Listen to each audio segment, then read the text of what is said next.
Hi guys, welcome back to my channel. I'm your girl Kat, and if you're new here, bienvenida a la familia. So we're back in my humble abode, and disregard my ghetto setup. We're trying to move on up. So you guys, today we have another sit down, and I haven't done these in a while, and I think I'm gonna be filming 2 of these today. But I really wanted to talk about something really important, something that, anyways, I just want to talk about something that I had been battling with for a while. And I know that I 100% know that a lot of people have been battling with, and how I've gotten to this point in my life today, and how I try to I'm trying to keep going with the same mentality. And so today I just want to talk about confidence, but more importantly, Godfidence, And even though I know a lot of people all over social media, they use the term, and it's I think sometimes we use it in ways we don't even know what it means. But to me, honestly, Godfidence has really saved me from depression. It has really saved me from, I think, breaking friendships due to my own insecurities. It has allowed me to have value. It has allowed me to have value in myself when I didn't find myself to be worthy, or I didn't find myself to be pretty enough, beautiful enough, important enough. So let me just little backstory. So my whole life, so when I was little, I always was very confident in myself. I never doubted, if I, it never crossed my mind, oh, am I pretty? Am I, ugly? How the society perceived me? How the people around me perceive me, so on and so forth. That was never, a problem or something that I even, an idea that I even entertained. Then, middle school, I struggled with it a little bit because that's when I started gaining weight and all this stuff, but I was still fine. I still wasn't really thinking so much about it. High school, believe it or not, even though sometimes it would cross my mind, still was good with it. I always knew, not to, I feel like that sounds a little cocky, but in high school, I just knew I was pretty. My mom, my family, my friends, they've always kind of been that firm foundation. And so they've always let me know how beautiful I am, how worthy I am, and all this stuff. So that was, again, never a question. Sorry. Okay. That was never a question for me of okay, am I pretty enough or whatever? Do I have to change stuff about myself? Obviously, any teenager, there were days where I was oh, I wish I can change this or that. But never to the point where it got in college, right? So whatever, I got to college, I moved to LA, everything is good. First year, I feel amazing, everything's great. Sophomore year, you guys, I don't know, that's when I gained the most weight. That's when I was, and I'm gonna show before pictures right here. That's when I was my skin was at its worst, my weight was at its worst, my hair was at its worst. Everything was just horrible my sophomore year of college, honestly. And so as stress was kicking in, school and work and finances and all this other stuff. And so all this stress was coming up, building up. So while I was dating in college, I started realizing I never wanted the guys I was dating to come around my friends. And it was never a bitter, well, it was never no, you can't. But it was I always tried to accommodate my schedule to be away from my friends whenever I was with a guy, right? So if a guy wanted to come over my dorm, no, let's just go out. Or if a guy was coming over, I just made sure my friends were not there, so on and so forth. That was just the way I navigated my dating life sophomore year and then junior year, right? And then junior year, well, then I had my breast reduction. Boom, had my breast reduction. Everything changed. Like, I had my breast reduction. When I tell you, I felt like the baddest chick in the game. Like my confidence just boosted up. I just felt myself. I had lost all this weight. My breasts were finally normal looking. Like, I could finally wear cute clothes that I feel like I wanted to wear and I couldn't wear because my boobs would call too much attention. And so I always felt like every time I was dating, I was just like this thing in my mind, right? But then, you guys, I started realizing, like, hey, like, I was having this conversation with one of my friends, and I was like, you know what I realized?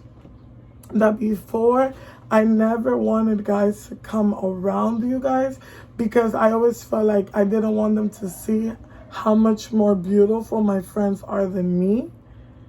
And I was telling her, like, it has nothing to do with you guys. Like, this has everything to do with what's inside and what I have to work on. But I generally felt like inferior to them, even though it's crazy because from the outside looking in, where it's like social media or even my friends and family, they would never think that I was going through that because I always portrayed myself as a very confident woman, as a very confident young lady, as a very confident individual.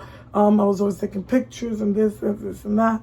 But then I started noticing, like, I would never leave my house without a little makeup. Even if it wasn't a full face, like, I have so much wait.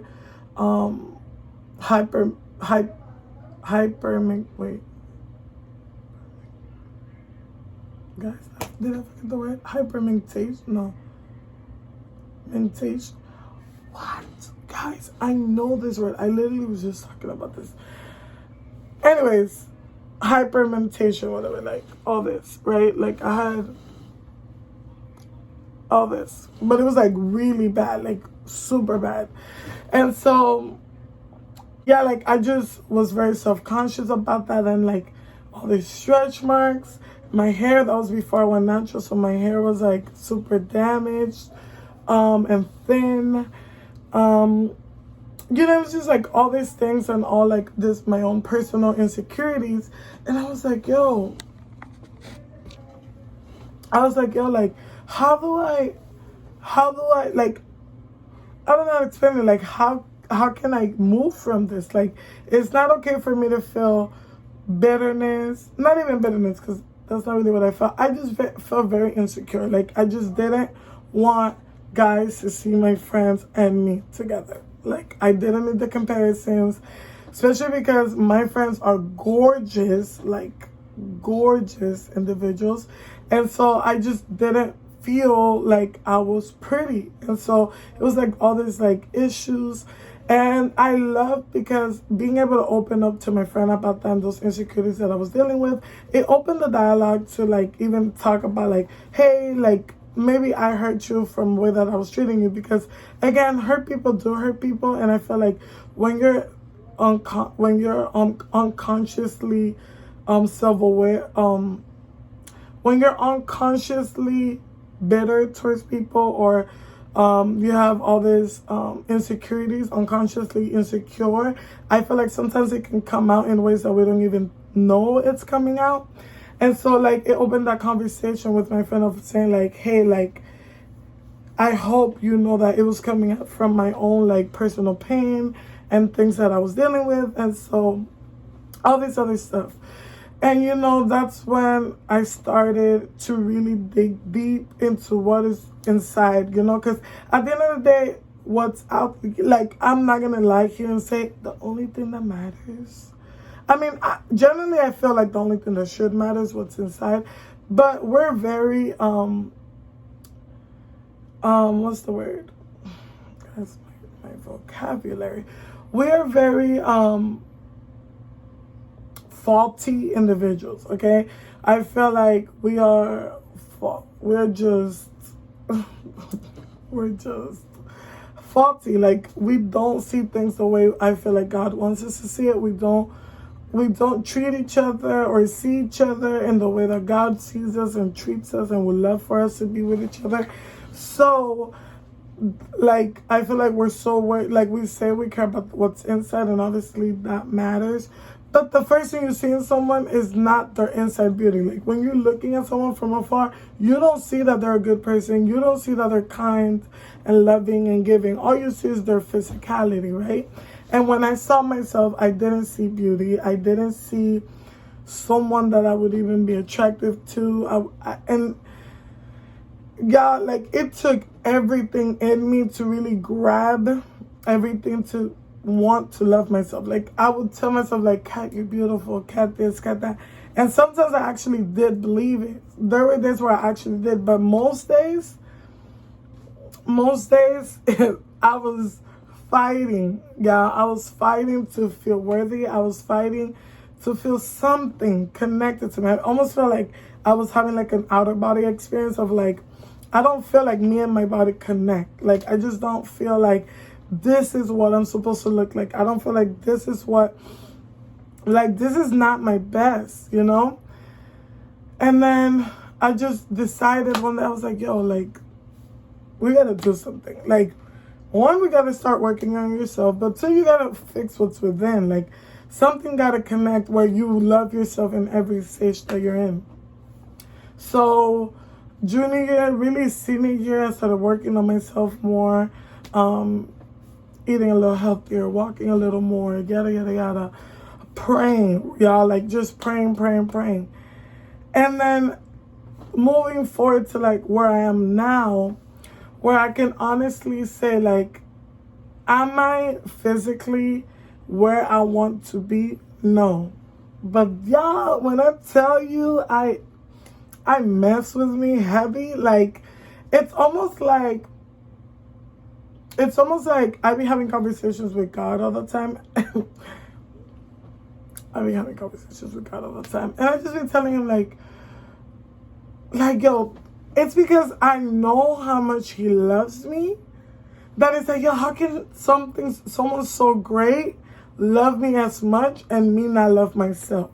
Like me understanding that God loves me so immensely, so passionately, so infinitely makes me love myself just the same. And it gives me like this kind of like strength that even when I don't feel my best, I still see the beauty in me. I still can celebrate other women and celebrate other individuals and celebrate their beauty and all this stuff without making myself feel like I'm inferior to them. And I don't have to diminish their worth to put myself up.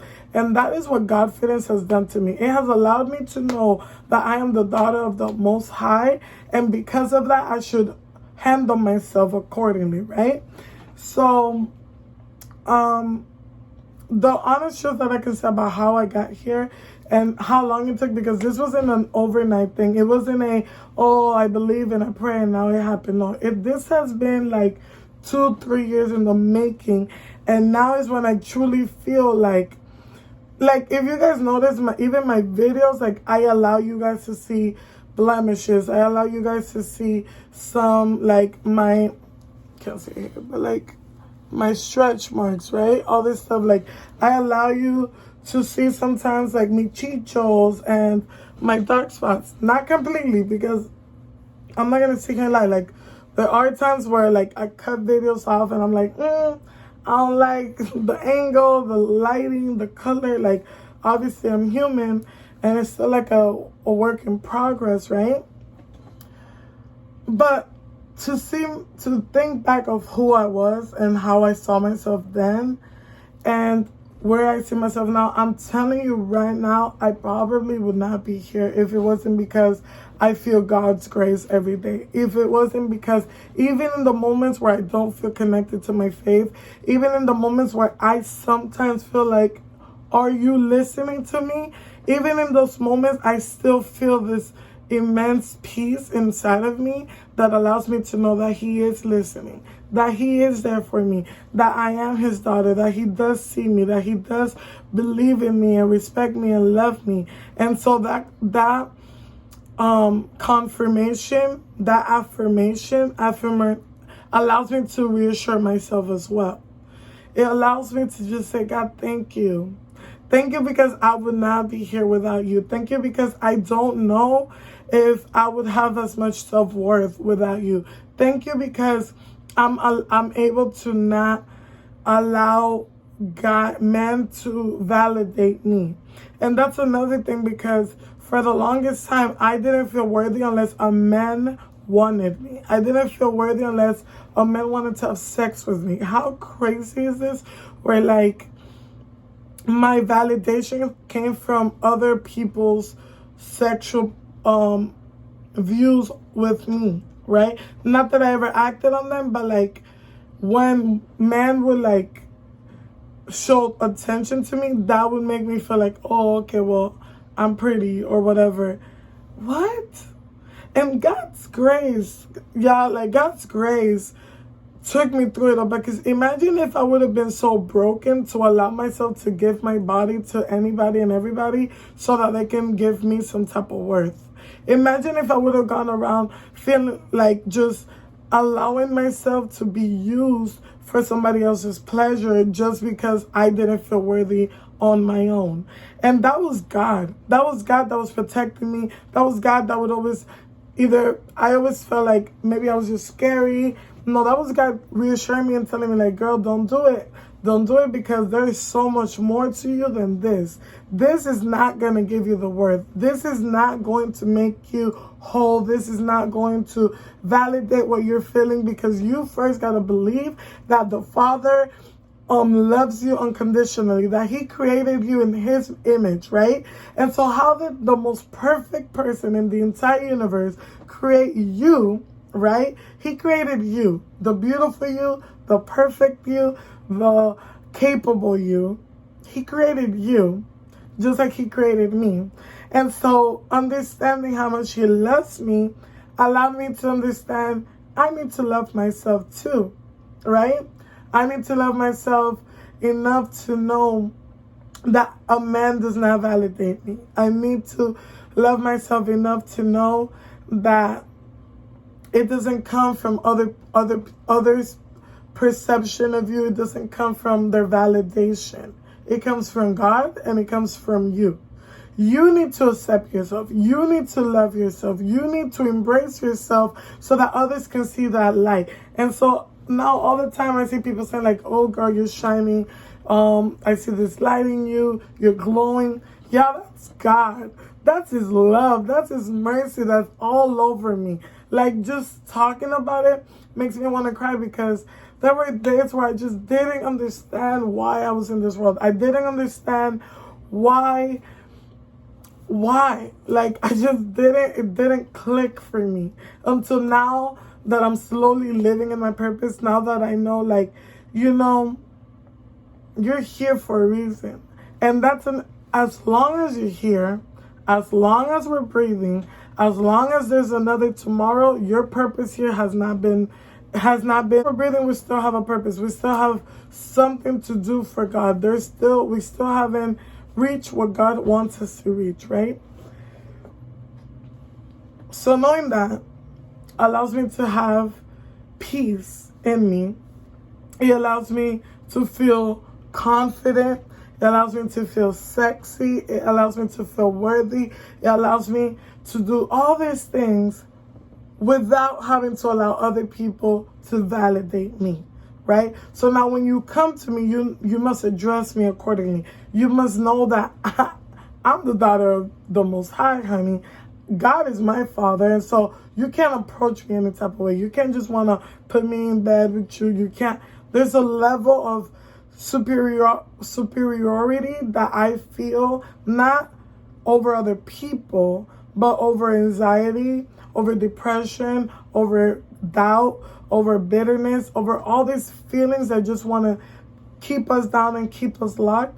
And I know my worth. I know my beauty. I know that even in those days where my skin might break out, or I might gain a few more pounds, or whatever it may be, I'm still me, right? I'm still gorgeous. I'm still important. I'm still worthy. And so to wrap this all up, beautiful you, handsome you, if nobody has told you today I'll tell you, you're worthy. That girl, that guy, even when they make you feel good, they shouldn't be the only thing that makes you feel good. They shouldn't be the only thing that validates you. Guys should. You should. Because even in the process of getting to where you want to be, even in that process, you need to embrace who you are. You need to embrace the flaws from you. You need to embrace the journey you need to embrace it all. You're worthy. You're beautiful. You're important. You're valuable. And if people don't see it, I see it. And we don't see it, God sees it. I hope you guys enjoyed this video. I hope you never forget how perfectly made you were. How he thought of you before he even put you in your mother's womb. Love you guys so much. And I'll see you in the next video. Bye.